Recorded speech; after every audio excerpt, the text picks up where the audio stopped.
Greetings. Welcome. Come in to another Weird World Weekly, a production of Galactic Netcasts.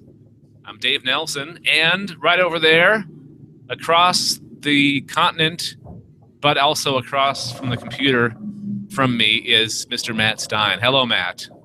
Hello, Dave. How are you? Good. Things are good. How are things? Things are great here. The weekend that we're recording this is the May 2-4 weekend, also called the May Long weekend or Victoria Day weekend in Canada. Oh, I was like, are you making stuff up right now? I've never heard any of these. Yeah, no. So the holiday commemorates Queen Victoria's birthday because Queen Victoria was very instrumental in Canada becoming its own country. So, and this is back in it's actually a holiday older than the country itself. They officially recognized her birthday like in 1850 something. And it didn't become a country until like 10, 15 years later. So it's been a holiday that's been around for a while, but then I think her birthday is on the 24th. So it's the Monday before her birthday. So this year is especially early. And the reason people call it the May 2-4 weekend. Of course, it's May 24th, but also in Canada, a 2-4 is a case of beer.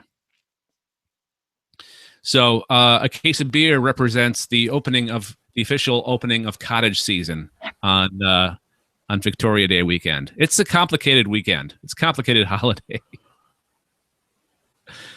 Basically, it's the first holiday. It's the first holiday of the summer. It's the equivalent of Memorial Day weekend for the States. That was going to be my next question: was do you celebrate Memorial Day?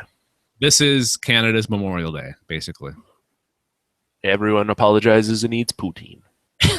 Yes, exactly. Okay, so welcome to the podcast where we talk about weird things, strange, unusual occurrences in history or things happening today. And it could be a paranormal thing, could be a conspiratorial thing, could be a mythological, like urban legend, or like stories of creatures living in a rock that you're not supposed to move unless you want bad luck, that kind of thing, or anything that fits into the weird category. And how do we go about deciding what story we're going to focus? Because we focus on one story per episode, and how do we figure that out? We spin the Wheel of Weird, which this week is brought to you by Wally's World of Wheels. It could be Wally West's World of Wheels. Yeah, he's one of the Flash, one of the versions of the Flash. I just thought you were adding an extra W in there for funsies. No, So, okay, on the wheel this week we have as our choices hilariously bad conspiracy theories. They're so bad you laugh at them. The Dyatlov Pass incident, or Dyatlov Pass incident, numbers that launched absurd superstitions, and CNN reporters attacked by ghosts live on the air. Now, last time you said that you hoped that the wheel would land on that one, that we could talk about that story. Are you sticking with that?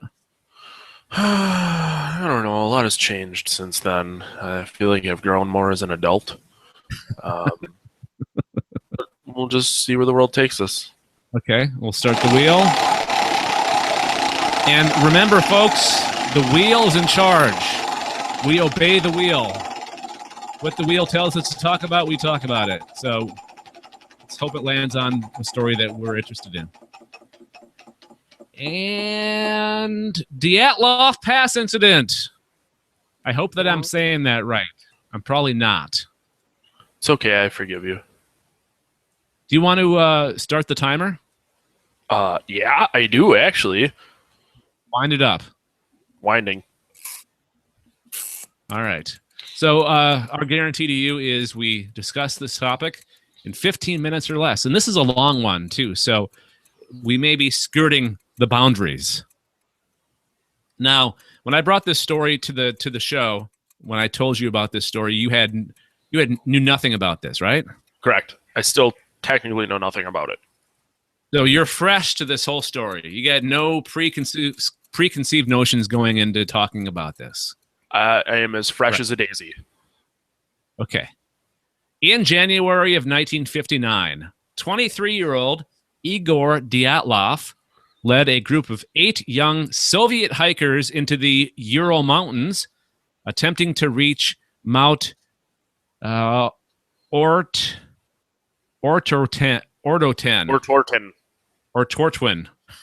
Yeah. Thank you. It took more than 3 months to locate all 9 of their bodies. So it didn't work out. Sorry. They went in, didn't come out. That's going to make for a bad weekend. You think?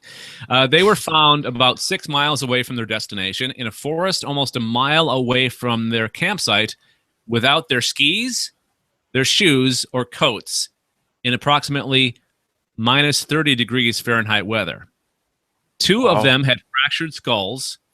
2 more had major chest fractures, and 1 hiker was missing her tongue. Ugh. Yeah. Soviet investigators listed the cause of death as a compelling natural force, whatever the hell that means. A compelling natural force. And I mean, if there was like a windstorm on the mountain, to pick them up, and maybe there's a mountain tornado or something. Mountain tornado. Okay. All right. Just spitballing here.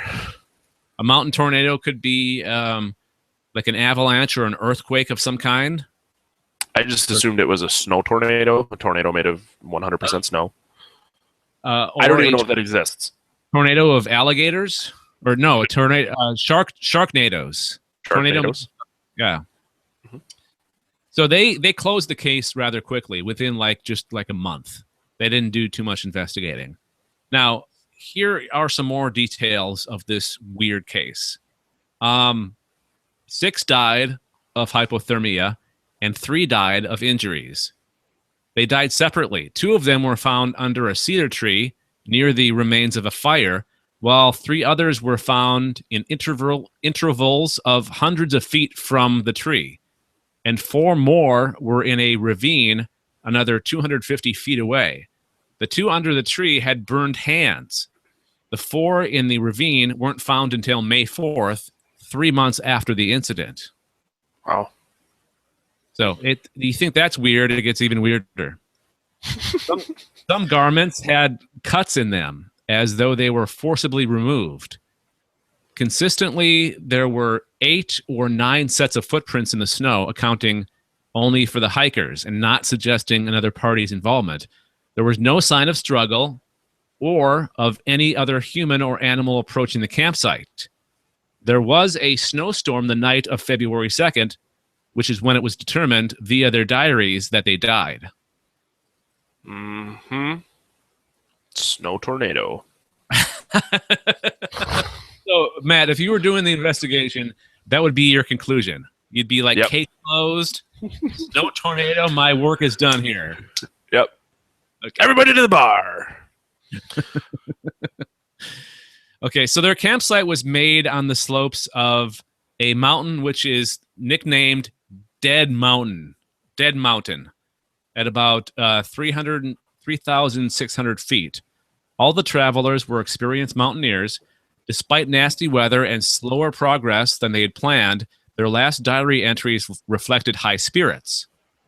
The skiers' badly damaged tent, it was determined, had been cut from the inside. Dun, dun, dun. And all of their stuff was still in it. While they were dead of exposure, if they had had access to their winter gear before going out into the freezing winds. To all appearances, they appeared to have left the tent out of their own volition, and in a hurry. Bizarrely, one of the men fled the camp with a camera, but not his gear.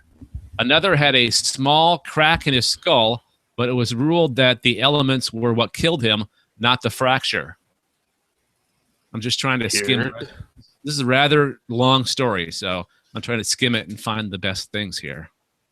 There was also radiation detected in their bodies. Even weirder. Yeah, that's even weirder.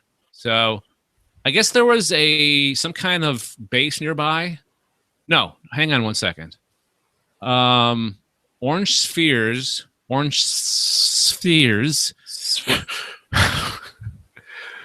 sighted in the sky the night that the Dyatlov group died by campers about 50 miles away from the scene. Some explain these away as R-7 intercontinental missile launches, seeing as the last campsite was located on the pathway from a Soviet nuclear testing ground, per the radiation found in the skiers' clothing. Some speculated that they drank melted, contaminated snow. And there's also conspiracies about UFOs, of course. So aliens. That's what I'm gonna. See, you're snow tornado. I'm aliens. Case closed. But okay, Matt. Honestly, what do you think? What do you think happened here? Given the evidence before you.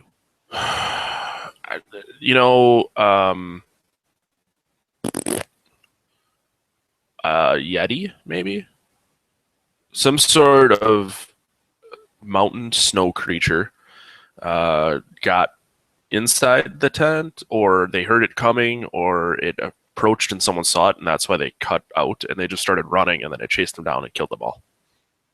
And that would explain that the guy took his camera, right? Because he wanted to document this thing that was following them, right?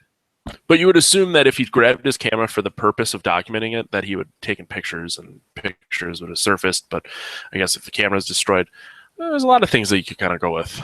Yeah, and why were these other people so far away from the rest of the group that they didn't find till May 2nd? Well, I mean, you figure if the Yeti, was they generally say that the Yeti is like kind of a super monster, like a Sasquatch type. So, he's probably super powerful. So if this is the route that we're going, and say he swiped at one of them while they're running and he, shot them, they flew away. He hit them and they just kind of went really far. That's one possibility. Or they just got further. They were the last ones to be killed. But what about the fact that no other footprints were found in the snow? Do you think the Yeti's smart enough to go back and just wipe away his footprints? Take some fine needles and wipe away his footprints? He was driving a snow scooter. I don't know. That's or it was a murder suicide. Yeah. Okay, my theory is that somebody was crazy. Somebody actually went crazy and killed the rest of them. And the ones that didn't die from injuries were the ones that died of exposure because they were running away from this crazy person. One of the members of the party. That's the most logical explanation, but I like Snow Tornado and Yeti. Okay. One more honest, not crazy explanation is the tent being cut from the inside because the zipper was broken. They were in a hurry to get out of there. They had to get out of the tent. There was something wrong with the zipper, so somebody took their knife out and ripped the tent. That makes 100% sense, actually. Mm-hmm. See, I solved it. Screw you, Soviets. I got it. I got this. Oh, Dave is smarter than a communist. Yes. So what do you guys think of this story? What are your theories? We would love to know. Email galacticnetcasts@gmail.com, galacticnetcasts@gmail.com.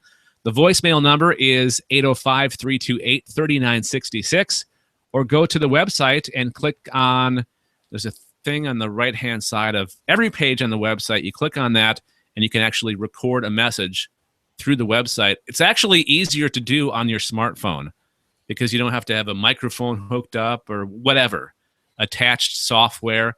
I think there's one more step if you have iOS, but if you have Android, it's baked into your operating system that you can just record without any additional apps or that kind of thing. So go to the website, galacticnetcast.com. Do that. What else am I missing, Matt? Anything you could think the Galactic Collective on FaceSpace. Yeah, FaceSpace. Of course. We have this thing called the Galactic Collective, where we have different levels of your involvement. You can become a galactic citizen, which means just follow us on Twitter and Facebook and Google Plus, and just kind of, follow what we do. You can get involved with what we do, actually have conversations with us and share stories with us by becoming a member of the Galactic Core. That is through the Facebook group. Or you can become a member of the Galactic, what are we calling it? Council or something? Oh, it's been a while since I forgot. Anyways, you go to the website, galacticnetcast.com, and click on Galactic Collective, and all the details and the proper links will be right there. So you won't have to listen to me try to explain it anymore. What he said. Yes. Okay, one more thing before we leave is you can find us on the iTunes or Stitcher Radio, and please leave us some feedback and 5 stars. That helps us get more listeners and more people sharing the good word that is Weird World Weekly, and share it with your friends as well, because that helps a lot more than you think. Word of mouth is a very, very, very, very important thing to do. One more very. Very. Very. See, I started the audio way too late, so we have to fill until the stupid audio starts fading off, right? We can't just let it go, because that would sound stupid, right? Technically, yeah. I got nothing. Sorry. Okay. Well, no, thank you very much, everybody, for listening to Weird World Weekly. And until next time, Matt, what do you want to do? Keep it weird, Dave. Real weird. I will. I'll keep it really weird, and we will talk to you. Weird World Weekly. Really weird. I'm talking seriously weird. Okay, bye.